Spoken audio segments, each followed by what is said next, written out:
Hello guys, welcome back to programming with Rana Waqas. आज के इस वीडियो ट्यूटोरियल के अंदर हम लोग देखेंगे वेक्टर्स के बारे में कि वेक्टर्स क्या होते हैं डाटा स्ट्रक्चर्स के अंदर और वेक्टर्स को हम किस तरीके से अपने कोड में इस्तेमाल कर सकते हैं। तो कोशिश करूंगा इस वीडियो के अंदर मैं आपको वेक्टर्स की डिक्लेरेशन, इनिशियलाइजेशन, उसमें डाटा इंसर्ट कैसे करते हैं, डाटा डिलीट कैसे करते हैं, उसके ऊपर वेक्टर को हमने ट्रेवर्स अगर करना हो, पूरे वेक्टर की हर एक आइटम पे जाना हो, तो कैसे हम लोग उसको एक्सेस करते हैं। तो सबसे पहले तो हम ये देखते हैं ना वेक्टर्स है क्या। बेसिकली वेक्टर्स हैं डायनामिक अरेज, और हमें ये मिल जाती है यहाँ पे ना बिल्ट इन लाइब्रेरी। जैसे कि यहाँ पे अगर मैं लिखूँ हैश इंक्लूड और वेक्टर, तो हमारे पास ना स्टैंडर्ड टेम्पलेट लाइब्रेरी है, एस टी एल जिसको हम बोलते हैं। उसके अंदर हमारे पास मैप आता है, हमारे पास अनऑर्डर्ड मैप आता है, डिफरेंट चीज़ें आती हैं हमारे पास, इनफैक्ट लिस्ट आ जाती है। उन्हीं में से एक है हमारे पास वेक्टर। तो वेक्टर बैकएंड पे यूज़ कर रहा होता है डायनामिक अरेज को। आपको वेक्टर का साइज़ वगैरह रीसाइज करने की ज़रूरत नहीं पड़ती। ऑटोमेटिकली वेक्टर के बैकएंड पे जब भी डाटा रिमूव होता है या ऐड होता है, तो वेक्टर अपने आप को खुद एडजस्ट करता है उस साइज़ के मुताबिक। तो वेक्टर को इनिशियलाइज हम करते हैं, जैसा कि आपको पता होगा। टेम्पलेट्स का मतलब होता है जेनेरिक कोड। जेनेरिक कोड का मतलब ये है कि अगर मैं यहाँ पे वेक्टर डिफाइन करूँ, तो वेक्टर इस तरीके का बनाया गया है कि मैं इसके अंदर जो सा डाटा मैंने ऐड करना है, मुझे वो डाटा टाइप यहाँ पे लिखनी पड़ेगी। जैसे ये देखें, मैंने अभी यहाँ पे नंबर्स की एक वेक्टर बनाया और यहाँ पे मैंने उसकी टाइप रख दी है इंटीजर, इसमें नंबर स्टोर होंगे। इसी तरह मैं यहाँ पे बोलता हूँ कि डबल, और मैं कहता हूँ लोगों की जो हाइट्स हैं वो मैंने सेव करनी है, तो हाइट जो है वो तो पॉइंट में भी वैल्यू हो सकती है। इसी तरह सी जी पी ए करना हो तो मैं फ्लोट में यहाँ पे ले लेता हूँ। इसी तरह से अगर आपने लोगों के नेम लेने हो तो आप क्या करेंगे, यहाँ पे स्ट्रिंग टाइप का बना लेंगे। तो मैं इस वीडियो के अंदर आपको समझाने के लिए जो एग्जाम्पल ले रहा हूँ, वो ले रहा हूँ इंटीजर टाइप के डाटा की। तो यहाँ पे मैंने एक वेक्टर क्रिएट किया है, जिस वेक्टर का नाम मैंने रख दिया नंबर्स। अब मुझे इसके अंदर डाटा ऐड करना है। तो डाटा ऐड करने के लिए ना वेक्टर के अंदर आपको डिफरेंट फंक्शंस मिलेंगे, जिनमें से एक फंक्शन है पुश बैक का फंक्शन। जैसे यहाँ पे मैं अगर लिखूँ नंबर्स डॉट पुश बैक, ये देखें, आप पुश बैक के थ्रू भी कर सकते हैं, इंसर्ट के थ्रू भी डाटा ऐड कर सकते हैं। जैसे कि मैंने यहाँ पे डाटा ऐड किया 10, तो हम कुछ और डाटा भी ऐड कर लेते हैं यहाँ पे 20। तो इसका मतलब है जब भी आपने वेक्टर के अंदर डाटा को ऐड करना है, आप कैसे ऐड करेंगे, पुश बैक के थ्रू आप ऐड करेंगे। अच्छा, ऐड करने के बाद मैं चेक करना चाहता हूँ इस वेक्टर का साइज़ क्या है। तो नंबर्स डॉट साइज़ का फंक्शन है इसका, जो मुझे बता देगा कि इस वेक्टर का साइज़ क्या है। चला आके देखते हैं इसको, आउटपुट में हमारे पास क्या आता है। आउटपुट में आना चाहिए हमारे पास 3।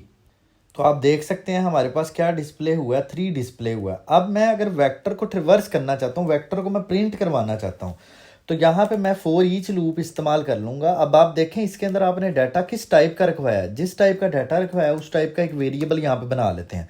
उसके बाद आपने लगाना कॉलन, कॉलन लगा के आपने वेक्टर का नाम लिख देना है। यही फॉर ईच लूप आपको जावास्क्रिप्ट में मिलता है, पाइथन वगैरह के अंदर भी आपको मिल जाता है। तो यहाँ पे n के अंदर हर एक नंबर आता जाएगा, मैं उस नंबर को क्या करता जाऊँगा, यहाँ पे डिस्प्ले करता जाऊँगा। तो ये देखिएगा आप, यहाँ पे इसको हम लोग कोमा सेपरेटेड प्रिंट कर लेते हैं, चलाते हैं इसको। ठीक है, तो यहाँ पे 10, 20 और 30 डिस्प्ले हुआ है। अब देखें, हमें अगर एलिमेंट्स को, स्पेसिफिक एलिमेंट को हमें क्या करना है, एक्सेस करना है। तो एक्सेस करने के लिए आपको कुछ चीज़ों का इस्तेमाल करना पड़ता है। जैसे कि मैं यहाँ पे कमेंट के अंदर लिख देता हूँ कि अगर आपने डाटा एक्सेस करना, तो आपके पास एक मेथड है इसका ऐट का। ऐट में आपको ना इंडेक्स बताना पड़ेगा, कौन से इंडेक्स की वैल्यू चाहिए। अगर मैं इंडेक्स 2 बोलूँगा तो मुझे 30 मिलेगा। इसी तरह आप जैसे अरे को इस्तेमाल करते हैं ना सबस्क्रिप्ट के साथ, तो आप इसके अंदर भी जब इंडेक्स यहाँ पे बताएंगे तो आपको डाटा उस स्पेसिफिक इंडेक्स का मिल जाएगा। तो आप ये सबस्क्रिप्ट ऑपरेटर यूज़ करके ये काम कर सकते हो। इसी तरह आपको सबसे पहला जो डाटा है, अगर आपको उसका रेफरेंस चाहिए हो तो आपको फ्रंट से मिल जाएगा। इसी तरह सबसे लास्ट वाले का रेफरेंस चाहिए हो तो आपको किस तरह मिल जाएगा, आपको मिल जाएगा ये बैक के थ्रू आपको मिल जाएगा। तो अगर मैं यहाँ पे ये लिखूँ कि सी आउट, और मैं यहाँ पे लिख देता हूँ कि फर्स्ट एलिमेंट, और यहाँ पे हम लिख देते हैं नंबर्स डॉट, और यहाँ पे लिख देते हैं फ्रंट। इसको देखते हैं, यहाँ पे एंडल यूज़ कर लें आप। इसी तरह यहाँ पे इसको कॉपी पेस्ट कर लें आप नीचे, और यहाँ पे मैं कह देता हूँ के लास्ट एलिमेंट। और यहाँ पे हम क्या यूज़ कर लेते हैं, यहाँ पे हम लोग यूज़ कर लेते हैं बैक का। इसी तरह यहाँ पे मुझे चाहिए इंडेक्स 1 पे जो एलिमेंट पड़ा है, जैसे 20 पड़ा हुआ वो मुझे चाहिए। तो यहाँ पे लिखते हैं एलिमेंट एट इंडेक्स 1। अगर वो आपको चाहिए हो तो आप लिखेंगे नंबर्स का कौन सा वाला इंडेक्स, नंबर का 1 वाला इंडेक्स हम यहाँ पे लिखेंगे। और अब इसको चला के देखते हैं कि हमें डाटा क्या डिस्प्ले किया जाता है। तो देखें आपको यहाँ पे प्रिंट हो रहा है फर्स्ट एलिमेंट 10 है, लास्ट एलिमेंट 30 है, और जो 1 इंडेक्स पे एलिमेंट पड़ा हुआ है 0 इंडेक्स पे 10 है, 1 इंडेक्स पे देखें 20 पड़ा हुआ है। तो 1 इंडेक्स पे 20 डिस्प्ले किया गया है। अब हम थोड़ा सा आगे मूव करते हैं। अच्छा, इसमें यह है कि अगर आपने कोई डाटा मॉडिफाई करना हो, अपडेट करना हो, तो वो आप कैसे कर सकते हैं। अगर आप चाहते हैं कि यार मुझे यहाँ पे 20 की जगह पे जो सेकंड वाला इंडेक्स है, ये वाला मतलब 1 वाला इंडेक्स, सेकंड ब्लॉक 1 वाला इंडेक्स, मुझे यहाँ पे 25 करना है, तो आप यहाँ पे लिखेंगे नंबर्स का 1 इंडेक्स पे आप यहाँ पे क्या स्टोर कर दें, 25 स्टोर कर दें। ये वैल्यूज़ यूज़र से भी ली जा सकती हैं। अब अगर मैंने यहाँ पे मैसेज प्रिंट करना हो कि अपडेटेड वैल्यू जो है, अपडेटेड वैल्यू एट इंडेक्स 1, तो यहाँ पे फ्रंट की जगह पे ना हम लोग यूज़ कर लेते हैं इंडेक्स 1। अब चलाते हैं इसको, देखते हैं वैल्यू अपडेट हुई है या नहीं हुई। तो ये देखें वैल्यू अपडेट होके क्या हो गई है, 25 हो गई है। अच्छा, अब हम क्या काम करते हैं, अब अगर डाटा आपने रिमूव करना हो वेक्टर्स में से, तो रिमूव करने के भी आपको कुछ मेथड्स मिलते हैं। जैसे कि अगर आपने लास्ट वाला एलिमेंट रिमूव करना हो तो आप यूज़ करेंगे, मैं यहाँ पे आपको सारे मेथड्स बता देता हूँ उसके, कि रिमूव के लिए आप लोग क्या काम करते हैं। देखें आपके पास जैसे पुश बैक था ना, ऐसे आपके पास एक मेथड होगा पॉप बैक। ये मेथड क्या करेगा, ये मेथड रिमूव करेगा, लास्ट एलिमेंट को रिमूव करेगा। इसी तरह आपके पास एक मेथड होगा इरेज का। इरेज का मेथड क्या करेगा कि आपको इरेज में बताना पड़ेगा कि कौन सा वाला इंडेक्स आपने रिमूव करना। तो हम कह सकते हैं रिमूव एट स्पेसिफिक इंडेक्स, ये हम बोल देते हैं यहाँ पे, या रेंज कह सकते हैं। अच्छा, ये भी हो सकता है कि आप रिमूव के अंदर स्टार्ट रेंज बताएं, एंड रेंज बताएं कि यार मुझे 10 एलिमेंट डिलीट करने हैं, 2000 एलिमेंट है, उनमें से 10 एलिमेंट डिलीट करने हैं। स्टार्ट कहाँ से होने, 55 से स्टार्ट होने चाहिए, 65 पे एंड होने चाहिए। इंडेक्सेस की बात कर रहा हूँ। इसी तरह अगर आप क्लियर करते हैं तो ये क्लियर क्या करेगा, ये तो रिमूव कर देगा, ऑल एलिमेंट्स को रिमूव कर देगा ये। तो हम यहाँ पे आते हैं, चलें इसको देखते हैं हम कि क्या हम करना चाहते हैं। तो यहाँ पे सबसे पहले मैं क्या करता हूँ, नंबर्स में से मैं पॉप करवाता हूँ। देखें अगर मैंने पॉप करवाया है, इसका मतलब है अब जो अगर मैं यहाँ पे अपडेटेड वाला साइज़ करूँ, तो अपडेटेड साइज़ के अंदर जो नंबर आना चाहिए वो क्या आना चाहिए, पहले 3 था ना, तो अब मेरे पास क्या आ जाएगा, अब यहाँ पे आना चाहिए 2, क्योंकि 3 एलिमेंट नहीं रहेंगे, एक एलिमेंट लास्ट वाला डिलीट हो गया। तो ये देखें यहाँ पे अपडेटेड साइज आपको 2 नज़र आ रहा है। चलें अब एक काम करते हैं, यहाँ पे हम कॉल करते हैं इरेज का मेथड। तो अगर मैं यहाँ पे करूँ नंबर्स डॉट इरेज कॉल करूँ, और इरेज के अंदर मैं इसको कहता हूँ कि आपने क्या करना है, नंबर्स डॉट, अच्छा ये आपको ना बिगिन का मेथड जो है ये स्टार्ट वाला आपको एड्रेस देगा, सबसे पहले वाला। अगर मैं उसमें 0 ऐड करूँ, इसका मतलब है पहला एलिमेंट जो है वो डिलीट हो जाए। तो स्टार्ट का रेफरेंस मिला मुझे बिगिन के मेथड से, और 0 प्लस करने का मतलब है पहला एलिमेंट, अगर 1 प्लस करूँगा तो दूसरा एलिमेंट। तो यहाँ पे हम क्या करते हैं, यहाँ पे हम, अच्छा अगर आप 0 ना भी प्लस करें तो फिर भी ये बिल्कुल ठीक काम करेगा। तो यहाँ पे अपडेटेड साइज वाला मेथड मैं दोबारा कॉल करता हूँ इसके बाद। तो पहले 2 प्रिंट होगा, फिर बाद में 1 प्रिंट होगा, क्योंकि बाद में मैं मैसेज प्रिंट कर रहा हूँ ना इरेज करने के बाद। तो देखते हैं कि मैसेज क्या प्रिंट होता है। इसके बाद हम देखेंगे, ये देखें यहाँ पे आपको 1 नज़र आ रहा है इसका अपडेटेड साइज। अच्छा अब मैं क्या करता हूँ कि अगर मैं ये वाला सारा कोड जो है इसको मैं कर दूँ कमेंट, इसको कर देते हैं हम कमेंट, यहाँ से ये वाला कमेंट ना इरेज करके इसको एंड यहाँ पे कर लेते हैं। और अगर अब मैं करूँ नंबर्स डॉट इरेज, या बल्कि नंबर्स डॉट क्लियर करते हैं, सारा डाटा क्लियर कर देते हैं। अब अगर मैं प्रिंट करवाऊँ कि अपडेटेड साइज़ क्या है, तो लेट्स सी कि अपडेटेड साइज़ हमारे पास क्या प्रिंट होता है। तो ये देखें अपडेटेड साइज़ हमारे पास है 0। अच्छा अब अगर आपने क्या काम करना हो, अगर हमने यूज़र से वैल्यूज़ लेनी हो और वो वैल्यूज़ हमने इंसर्ट करनी हो इसके अंदर, और वो वैल्यूज़ हमने डिस्प्ले करनी हो, तो हम क्या काम करेंगे, लेट्स कमेंट दिस कोड। इसको मैं बल्कि रिमूव ही कर देता हूँ, और यहाँ से मैं क्या करता हूँ, मैंने कहा इंटीजर एक एन लेते हैं, यूज़र से पूछते हैं कि यार कितने आपको नंबर चाहिए। तो यहाँ पे यूज़र को फैसिलिटी देते हैं कि वो बताए कि how many numbers you want to enter.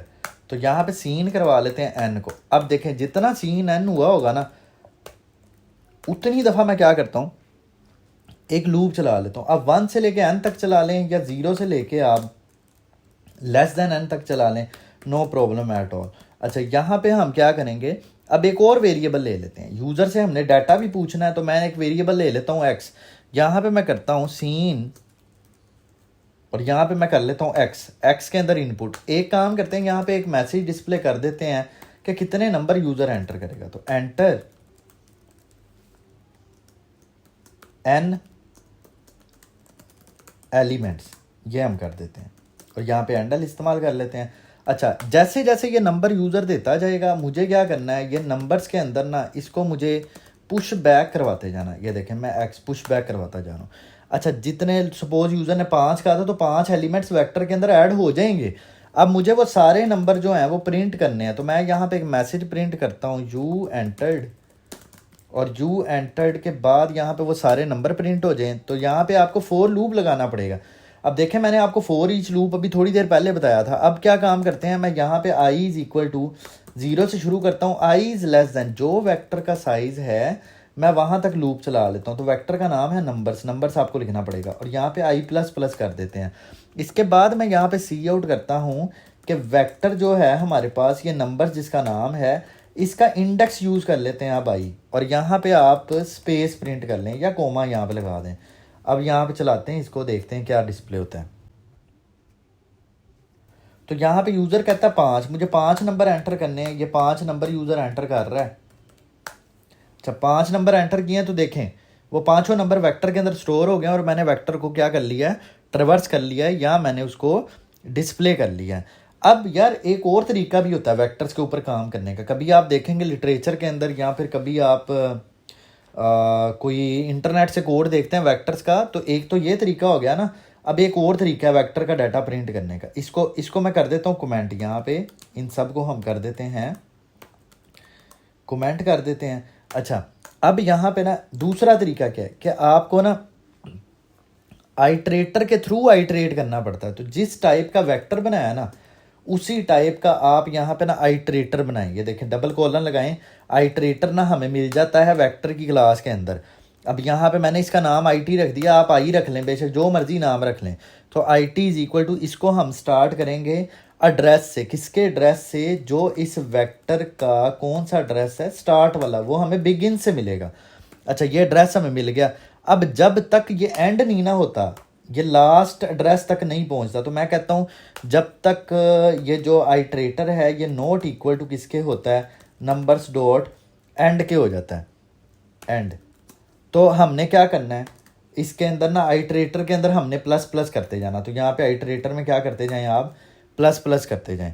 अच्छा, इसके बाद देखें हमें तो आइट्रेटर के थ्रू एड्रेस मिलना है। अगर यहाँ पे हमने सी आउट कर दिया ना सिर्फ आई टी, ये वाला पॉइंटर, तो ये क्या काम करेगा, ये सिर्फ हमें एड्रेस प्रिंट कर देगा। मुझे तो एड्रेस नहीं प्रिंट करने, तो आप डी रेफर कर लें। यहाँ पे ना जब स्टैरिक आप लगाएंगे तो ये आपको डिस्प्ले करेगा उस एड्रेस के ऊपर जो डाटा पड़ा होगा वो। तो चलिए इसको चला के देखते हैं। तो यहाँ पे एंटर करते हैं 5 नंबर, दोबारा से चलाते हैं इसको, और यहाँ पे मैं 5 नंबर एंटर करता हूँ, बल्कि 6 नंबर इस दफ़ा करने पड़ेंगे ना। यहाँ पे हम 6 नंबर एंटर कर देते हैं, 0। तो ये देखें ये 6 नंबर एंटर हुए हैं, और वो नंबर प्रिंट हुए हैं किसके थ्रू, आइट्रेटर के थ्रू। अब हमने इंडेक्सेस के थ्रू नहीं किए, हमने आइट्रेटर के थ्रू किए हैं। अब यार मज़े की चीज़ ये है कि आपके पास ना एक लाइब्रेरी होती है, उसको बोलते हैं हम लोग एल्गोरिथम।